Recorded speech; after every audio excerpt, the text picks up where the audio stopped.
What's going on? It's Wednesday. Hello and welcome to another Waffle on a Wednesday. Now I'd like to start off straight away by saying thank you to everybody that has bought stickers from me via Buy Me a Coffee. I really do appreciate, and I'm pretty overwhelmed by all your kindness, generosity and your support. So thank you to everyone that has brought me a coffee, and in return I've sent you stickers. I hope you enjoy. Right, without further ado, let's get straight into this week's Waffle on a Wednesday. Now, if you watched last week's Waffle on a Wednesday, you'll know that I kind of had a little bit of a dig at someone. Not really a dig. I kind of teased somebody for answering somebody else's questions on my behalf. This comes from David New. I do apologise for answering the question on your behalf regarding why you brought a medium wheelbase instead of a long wheelbase. That's okay, David, no need to apologise. I do read all the comments that people send me and I do enjoy them. So yeah, I'm the one that owe you an apology at the end of the day, because I did kind of have a little bit of a dig.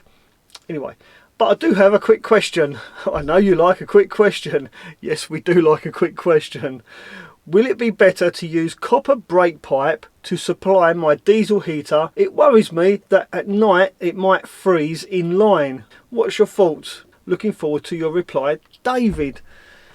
Well, David, my thoughts are what I've always said all along, and that is to keep everything inside your van. I know a lot of people put stuff outside and underneath their vans, like water tanks, gas tanks, diesel heaters, but me personally, I like to keep everything inside the van, because it's Murphy's Law that when those things go wrong, it's either going to be raining, snowing, or you're going to be parked up in a muddy field somewhere, and you're going to end up having to crawl underneath your van to fix whatever's gone wrong in those conditions. So for me, everything is inside my van. My diesel heater, my diesel pump, my water tanks, everything. The only thing that's outside and underslung in my van is my waste tank.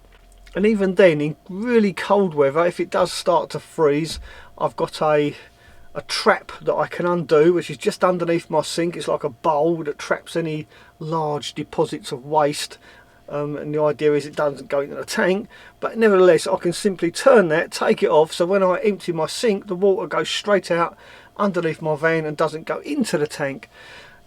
But I only do that if it is really freezing, and I haven't had to do that at all. But yeah, don't bother with copper pipe. Use the nylon pipe. The clear, hard nylon pipe is probably the best pipe you can use. And it's clear, so you can see all the air bubbles in your airline. So when you prime your diesel heater, it's a lot easier to see the fuel in those fuel lines. Some of the diesel heaters do come with a really flexible, it's like silicone pipe. Throw that away, get yourself a roll of clear nylon pipe. Hope that helps you out, and yeah, thanks for the great question.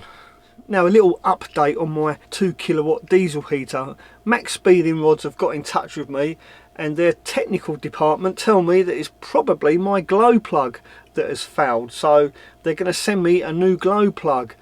A lot of people out there said to me maybe I've switched it to 24 volts inadvertently when I was playing around with the controls. Well, that heater is only 12 volts, so it's very unlikely that it's been switched to 24 volt. But like I say, maXpeedingroods are now going to send me a new glow plug, so I eagerly await that to arrive. Now, talking about the diesel heater, John and Sarah Caravan Adventures have sent me a message to let me know how I can prime that 2 kilowatt heater. And I quote, "To prime the 2 kilowatt heater, you hold both the up and down at the same time." I think they mean the up and down buttons. "I ordered the same heater from where you recommended, and it's been great. Thanks, John." Well, thank you, John, for the positive comment. Really glad your heater is working out for you, unlike mine is for me. But like I say, hopefully when I get the new glow plug, I'll test it again and we shall see. Wish me luck. Now, this is where things start getting a little bit confusing. Unknown Meaning says, "You have to push the settings button 5 times in a row to prime. Hope this helps. I was really disappointed at first with it, as one has limited functions, no temperature settings or anything else, just 5 different hertz settings, and that's it. But to be fair, it's worked great regardless." And that's from Unknown Meaning. He also brought the 2 kilowatt diesel heater after I recommended it. I'm so pleased it worked out for you, and thank you for the comment. So he's saying press the function button 5 times in a row to prime it. There you go. See, I guess I'll have to try that as well if pressing the 2 up and down buttons don't work. And again, this is from Charles Wallard. I can prime my 2 kilowatt, just press the menu plus right or left button to get H on or H off on the display. I have 3-button digital version. So there you go, that's another method for priming the diesel heater. There's so many different ways, no wonder I couldn't find the one that worked with my diesel heater. Right, that's enough about diesel heaters. Let's find something else, something more interesting. Hi Mel, absolutely love your videos. Thank you very much. Just working my way back through them all. Well, you got some patience. Just a quickie, do you make more money from the adverts if we watch them all the way through, or can we skip them if it allows us to, and you get the same amount? Every little helps. Cheers for now, Andy. That's from Andy Webb. Andy, I really don't expect anybody to watch the adverts all the way through. I really appreciate the sentiment, but go ahead, skip the adverts if you really want to. But if you don't want to skip the adverts, then by all means watch them all the way through. It makes logical sense that I probably would get a little bit more money. But if you really want to support my channel, then consider becoming a member of my channel or buy me a coffee and I'll send you a sticker in return. Thank you very much. Now Jimmy Jolly sends a really nice message. A quick question for the next video. Thank you, we like a quick question. What is the biggest tool in your van? Metal detector, I guess. My metal detector's a tool. At the end of the day I use it for finding treasure, so it's a kind of a tool. So yeah, my metal detector. But van related tools, probably my bottle jack, the standard bottle jack that comes with the van, and my extra long wheel brace. It's got a nice big one because you can get a bit of leverage on it.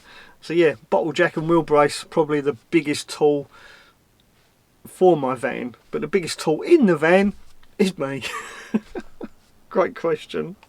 Next, Robert Stevenson wants to know, hi Mel, could you please tell me what sort of jump pack you have for a flat battery? I think you did a vlog on them one time. Yes Robert, I did. I've got one of those jump packs that draws what little power is in your battery, and it works. It's got great big capacitors in it, so it draws a little bit of current, builds up a big boosting current inside the capacitors, and then boom, bangs it into your battery and gives you enough power to crank your van up. Can't remember the make. Hang on, it's under my bed. I'll just grab it and have a look. Right, so here it is. It's made by Autowit. Comes in a really nice case.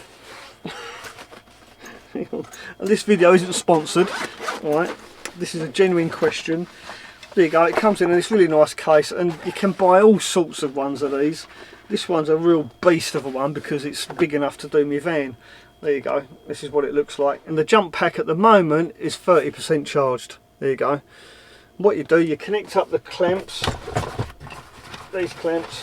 I think the last time I used it was to rescue a couple of old people outside the hospital. And they were ever so grateful, bless them. So yeah, standard clamps. These clamps go on your battery, and then as long as there's a little bit of power in your battery, like I say, it draws the power out, builds it up inside the capacitors inside here, and then this, you press this side button when it's ready to go there, and then it starts counting down. It tells you to get ready, and it counts down from 10, so it's like 10, 9, 8, you get the picture. Then it'll beep, start your car, and you start it up, and yeah, works really well. And you're right, I think I did do a video about it some time ago. Now, talking about tools, I am actually working on a video about what tools I carry, because it seems to me that a lot of you are interested in that. But that is an up and coming video, so if you don't subscribe to my channel, please do, and hit the notification bell. That way you won't miss that up and coming video.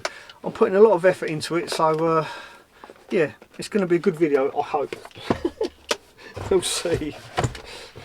Right, let's just chuck that under there for now. Next question.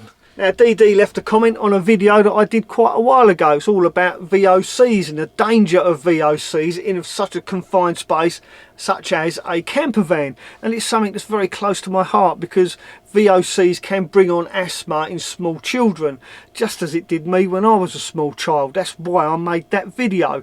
Anyway, I'll read out DD's comment. Hi Mel, I've just subscribed. Thank you, DD. Great practical videos that are helping me convert my van. Thank you, you're more than welcome. Question on tongue and groove. Did you find over time the tongue and groove contracted, expanded and some natural wood colour could be seen?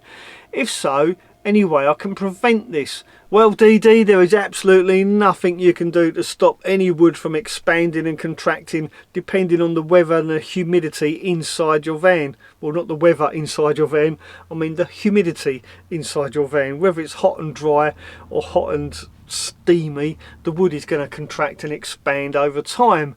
What I will say is though, in the summer when your van is at its driest, that's the time to address any gaps that have appeared in your wood. You can simply colour them in with a small paintbrush, just like I did when I did my ceiling. Now, like I said earlier, DD did leave that comment on a video that I made a while ago about the dangers of VOCs in a van. So if you're in the process of building a camper van right now, you really need to go watch this video before you start painting the inside of your van, especially if you've got young children. Make sure you watch this video right now. Thanks for watching. Ta-ra for now.